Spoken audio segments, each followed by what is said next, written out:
good afternoon all.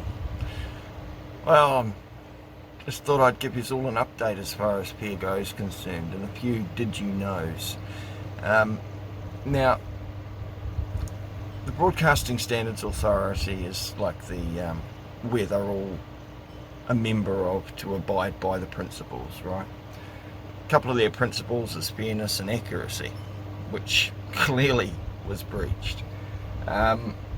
So I thought I'll go over and I'll have a look at this Broadcasting Standards Authority thing, so I'll just capture that. Hang on. Okay, so as you can see here we have the Broadcasting Standards Authority complaints, what their standards are. You can download the books, you can see different decisions, research reports, like who cares. We're there basically to look at this complaint. So when you've got the option here, this is the home page of bsa.govt.nz. You go to make a complaint, you can then click on here and this new thing opens up. Have you made a written formal complaint about the broadcasting standards to the broadcaster themselves? See, this is very much like the Privacy Commission. You might want to make a privacy complaint to them, but no, they say you have to go and discuss it with the retailer first that may have breached your privacy. Exactly the same thing here. They ask, have you written to the broadcaster first? Now, so if you say go ahead and say no, is your complaint about an election program? Well, no. A privacy standard? Well, no. It's something else. And then it says, if you wish to complain about a breach of broadcasting standards other than privacy or election programs, you must first make a written formal complaint to the broadcaster. Please click read more to find more information about how to make a complaint to the broadcaster. Then you can click on read more and to make a complaint, and it even gives you a list of the broadcaster's contact details, which is what you want to click on here. And then you have all of the different broadcasting outlets, all the different shows. There's fucking a lot of them in there. Alright, so you can obviously, if we're clicking on TVNZ, now when you click on this, it will take you to make a formal complaint from TVNZ. It'll take you through a formal complaints procedure, which you click on here and go down there. How do I make a complaint about these guys? Statement of their principles, in case you need to know it, in case they need to be refreshed. Your formal complaint has been sent successfully. Okay, now this is the complaint I sent them. Now I didn't screenshot the actual complaint, but luckily they send you an email and it says here, your formal complaint has been successfully received. The inquiry into complaint will begin shortly under the Broadcasting Act. The broadcaster has 20 working days to respond to complaints. The Act defines working day as, like I need to know what a working day means. Most people with half a brain cell knows what a working day is versus a weekend or a public holiday. But no, they treat you like idiots. So now, skip that bit there so you can't see my address. We'll just go to here. Okay, the program name was PIAGO, date of broadcast was on the 8th of November, time of broadcast was 7:30 PM. Accuracy and fairness, on the 8th of November, PIAGO aired a clip relating to Andrew Peck of Universal Imports and a motor vehicle dealers tribunal decision with Siobhan Kelly. During this clip, PIAGO used segments of the production which I had produced, and I obviously used my shit. It's not like they weren't in contact with me and couldn't say, can we use this? No, they just use it. Defaming me in the process, putting my name, my voice, connected to their crappy fucking lying broadcast. So, yeah, not on. Released, which I had produced and released using my voice and material. They defamed Andrew Peck and Universal Imports along with Saban. Also defaming him, they claimed an interview with a reporter was harassment, and also stated that Universal Imports had released an article which they had no control over. They claimed an email which was sent from Steve Cook to PIAGO had came from Andrew Peck and completely misrepresented facts, which I had previously released before airing of their show. They have defamed Andrew Peck. Universal Imports claimed an independent journalist had made harassing calls, claimed Andrew Peck sent texts and articles to Miss Kelly, which he didn't. The phone interview, email correspondent, Motor Vehicle Dealers Tribunal decision, etc. were all released on multiple platforms prior to Fairgo airing their bias and lies. Here is a link to their show and myself picking apart their complete narrative absent fact. Defamation against our characters and reputation have been committed, and Fairgo continued to defame Andrew Peck on their Facebook page to their commenters.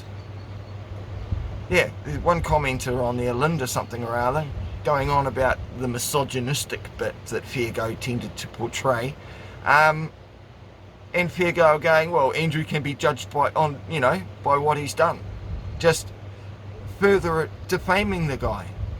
It's pretty ridiculous. I might point out, in none of those on the posts or the Facebook posts from Andrew, nowhere does he mention Sabon.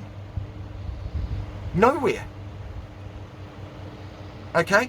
He doesn't defame anyone. In fact, Fairgo are the ones that identified Sabon as the woman in their TV show. Fairgo have defamed Andrew by stating he was talking about her. How the fuck do they know? As Gilligan showed us, she tried calling. The worker at the shop said he's in Japan. Yes, I can give you enough. He's not going to answer it because he's not going to answer anything from Fairgo. Why? Because you guys twist narratives to get public opinion. Because Brian Edwards, one of the founders of Fairgo, said to not talk to you guys if you've got half a brain in your head. And I find it hysterical that she's claiming that Sabon claims all of these problems, and you guys are doing the exact same thing. What hypocrites. Looking forward to my OIA response, Brent. And perhaps the next questions won't be in an OIA.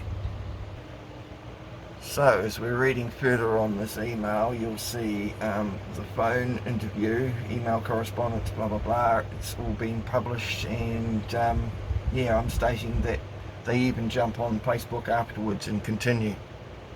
I've got screen captures of all of that. The narrative that they had underneath the TV show that's still up on TVNZ at the moment, where they used to say 2018 and now they've changed it to the old Audi instead of the 2018 Audi, and yet the spiel on the side in the little black box still says it's 14, so Fairgo can't get it right no matter which way you look. And yeah, I've got screen captures of it all. I've got screen captures of the abuse that I'm copping on the releases. Should Wahine wish to carry on anymore, going on about that I didn't know about previous problems at the MVDT, well, why the fuck would I? I'm not like Fairgo. I don't have investigative teams fucking getting the tip-offs from registers at motor vehicle dealers tribunals. I'm not in the club, so why would I? Yeah, I could go and ask them, but quite frankly, so can you. You know, do your own due diligence. Don't expect me to do all the work for you. So, yeah, as for Linda and her going on about misogynistic things, well, if she stopped acting like one, perhaps she'd stop being fucking labelled as one. As far as that's concerned, and that's as far as I'll go. I'm not going to say who she is. You can jump to your own conclusion. So yeah, so that's the email confirming that I've now lodged a complaint. Now, the interesting thing I found about the Broadcasting Standards Authority is that you must make the complaint within 20 days of it airing. So you only actually have, as far as they aired it on the, and they don't say 20 working days, no, you just have 20 days to make the complaint against when it was aired. Luckily, it's only been 14, so gee, I guess I got to jump in there at the right time. I highly recommend anyone else that was defamed during that episode to make their own complaint. It's always the first step to show that you've tried to correct issues before you have to take things, perhaps, down other legal avenues. You know, Defamation Act 1992 seems very relevant right now. They might want to go and look up Section 4. Section 5, that could be interesting too. Sections 24, 37, 44. Have a look. Educate yourself. you know. Anyway, yeah, that's where I'm going to leave it at the moment. I'm feeling like shit. I've been up since 4 o'clock, shit and blood, so yeah, I'm feeling a bit weak and no energy today, so it's only a short one. But even when I'm crook, this shit needs to be jumped on. I am working on other documents that may or may not need to be filed later on. We'll see. Wow, I've met a few, but that is a complete Richard right there. Well, it's a Richard this time, Hayden, but how do you know whether you can trust them? We're going to keep up the pressure on this because there seems to be a relatively easy fix.